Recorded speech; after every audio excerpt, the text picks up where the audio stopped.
Hello, guys. Randy here from the Gateway to Heroes podcast. These are going to be my reading recommendations for last week's books. I had a bit of an issue getting to my store last week. I didn't get there until Friday of last week, which means I only had the weekend to read everything and I didn't actually get to finish them all. I originally thought I would just hold off and do one video this week with my pulls for this week and last week. However, I did get quite a healthy stack last week. Some of these came from my mail order service and not directly from the store. But because I do have such a big pile here, I decided I would go ahead, do one today for last week's books, and then I will do one later this week for whatever I get on Wednesday or Thursday. So you'll get two episodes this week. Also, do want to give my usual shout out to Enos L. Nickens, who does his Big Nick's Picks here on our group page every week, as well as to Eddie Nueves and his YouTube channel, Eddie from the Bat Cave, also posting here every week. Thank you guys both very much. Also, season 3 of the Gateway to Heroes podcast, episode 1, will be dropping very soon. And by very soon, I mean probably later this week, if not next week.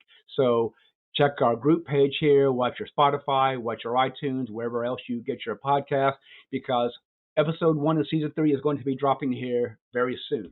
And with that, get into the comics.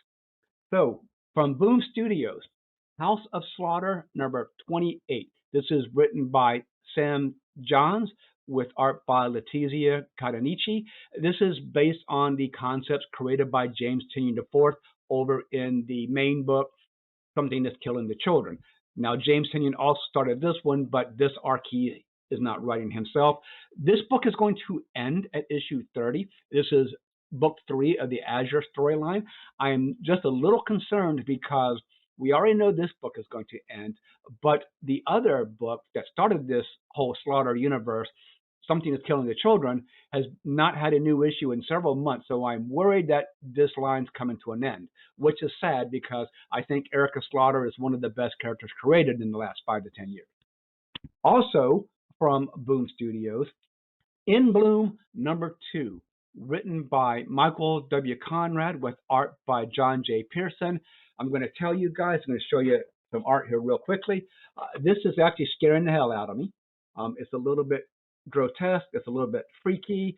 This is a classic sci-fi horror story in that humanity is being mutated and they believe it's a good thing to start with. I'm betting by the time this series wraps, they're going to discover, no, it's not a good thing. If you aren't reading In Bloom, it is only up to issue 2. So your comic shop probably does still have issues 1 and 2 on the shelf. Run out and get these. Michael Conrad, not lying, dude. You're scaring me with this one. This is great. All right. From Titan Comics, I have Heatseeker Combustion number 2. This is written by Charles Adai with art by Ace Cantonato. That is Continuado. I probably mispronounced the name. This is the Derek Chew cover. I haven't read this. This is a series where I'm just going to wait and get all 4 in the series and sit down and binge read them. I will tell you there is some female nudity in this, so be prepared for that. Now, there's not gratuitous sex, so it's not like people are getting naked and then getting their freak on, so don't worry there. But like I said, there is some female nudity in it and quite a lot. But if you like the hard-boiled crime stories with the good girl spies, this is actually really good. Along with, and I saw this advertised a few months ago, so I just got this whole set in, Gun Honey Collision Course, the cover A set. So this is issue 1 with the Derek Chew cover, and I'll just show you guys real quickly. They do a lot of alternate covers on these Gun Honey series. I have to make sure that I pan this across really quickly so you don't accidentally see the nude variants in there. But this is the issue 1 Derek Chew cover. This is the issue 2 Kendrick Lim cover. Then I have issue 3 Jae-Hong Lee cover. And also the issue 4 Warren Liu cover. So like I said, this just dropped. It's the cover A set. I know that they're about to do the same thing, I believe, with the Heatseeker Collision Course. Or Heatseeker Combustion. It's going to have a cover A set as well. But those I'm just picking up each individual issue.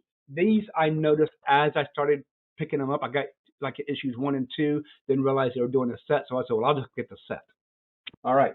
From Marvel Comics, Spider-Man number 66, written by Justina Ireland with art by, bear with me as I put my note, Andrea Ricciardo. This is still in the Many Deaths of Spider-Man storyline, which, again, you know how I feel. I'm not getting why that has to be Spider-Man. But what I love is we have this great cover of Spider-Man and Black Cat in their embrace here. And I'm hoping this means that we are going to put Felicia Hardy and Peter Parker back together. I've been saying for quite a while, I like this couple better than I did Peter Parker and Mary Jane. Please put him back with Felicia Hardy, okay? Over from DC Comics, Absolute Wonder Woman number 4, written by Kelly Thompson with art by Hayden Sherman. This is the beautiful cardstock cover by Pablo Villalobos. Look at that. Great, great cover. And again, we get the regular cover on the inside, right? Fantastic. I have said it before, and I'll say it again. I still think that the Absolute Wonder Woman and Absolute Superman are better than the Absolute Batman series, with Absolute Wonder Woman probably being the best iteration of Wonder Woman we've seen in quite a while. Okay. Also from DC Comics, Catwoman number 72. This is written by Taron Grombeck with art by Mariana Ignacy.